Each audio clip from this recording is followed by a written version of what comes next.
Hey, welcome to another episode of the OUinsider.com podcast. I am joined by Colin Kennedy, and we got to talk about Mr. Jantzen Dunn breaking the interwebs not once but twice inside of 3 days. Colin, how you doing? What's your reaction to Jantzen Dunn to Ohio State? Well, RJ, I'm doing well. I don't know if I'm doing as well as the Ohio State Buckeyes these days, but I'm all right. As far as the other end of the spectrum, I'm not doing as bad as the Oklahoma Sooner fans are right now in terms of being as frustrated as they have been with this Jantzen Dunn decision. That being said, I certainly understand it. I mean, none of us can sit here and act like we wouldn't want to be a part of the Ohio State Buckeyes these days.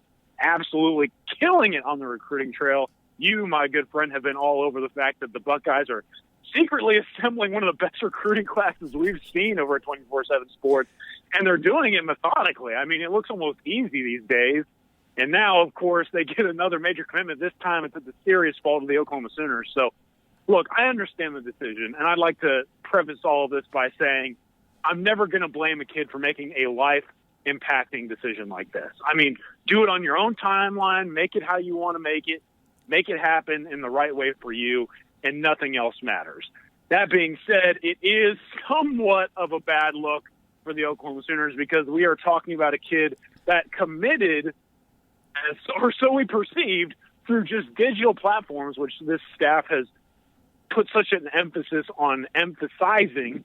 And now, as soon as the Ohio State Buckeyes get word, they get the guy in the blink of an eye. So I was fascinated by this sequence of events. I thought it was awesome to see unfold.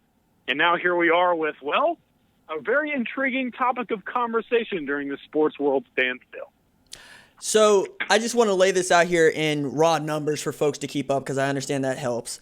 Number one, Ohio State, 17 commits, 3 5-stars, 12 4-stars, 2 3-stars, a 95.25 average, which is bonkers, but not as high as Clemson, who's sitting at 95.5 with 10 commits. That said, Ohio State's sitting at 294.67 points in the 247 Sports Composite, which was updated at 2:10 p.m. Central Standard Time. We're started recording this on Monday at 2:16, so it's right there. I would add to this as well, usually it takes about 300 points to win a national recruiting title in any given year. And we've seen years where nobody gets to 300 points. With 17 commits and, say 8 slots left, Ohio State still could land the number 2 recruit in the country in JT Tuimoloau and the number 1 wide receiver in the country in Emeka Egbuka, and still end up with like 340 points in the rankings at a time when nobody's ever scored more than 324. And add insult to injury, as you had outlined, Jantzen Dunn seemed like he was in the boat with Oklahoma. Lincoln Riley tweets the eyes. Comes over the top of the eyes with, hey, didn't have spring football. We still got some great stuff going on here at University of Oklahoma. And then all of a sudden that train came to a screeching halt. Steve Wiltfong comes through with crystal ball. Brandon comes over the top going, that was weird and quick and holy crap. Because the silent commit thing has plagued Ohio State in the past, right? Ohio State had silent commitments from Bijan Robinson and Kendall Milton, right? And both of those guys obviously did not go to Ohio State. And then Ryan Day showing up, swinging a hammer, especially during a dead period. And that's the part of this that I find the most interesting, because we can get into Trey Sermon going to Ohio State and this rivalry of Ryan Day and Lincoln Riley. But during a dead period, you don't usually see a whole bunch of movement, right?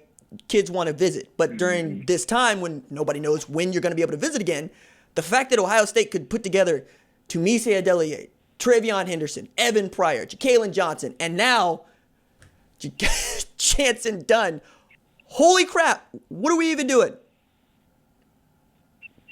Dude, it is phenomenal to see all play out. And Ohio State, man, they just got it going on. We've talked about it on this podcast time and again how the Buckeyes are just this unique combination of strong tradition, youth, an effective digital media presence. It's just all working in their favor. And, I mean, it's just staggering to go through the list. As you mentioned, JT Tuimoloau, I mean, the number 1 player in the top 24/7, number 2 in the composite, J.C. Latham, Emeka Egbuka. I mean, the list goes on and on. They're not done by any stretch. That said, it also leaves you wondering, okay, how will this then impact the team that they just robbed, the Oklahoma Sooners, and the rest of the college football landscape.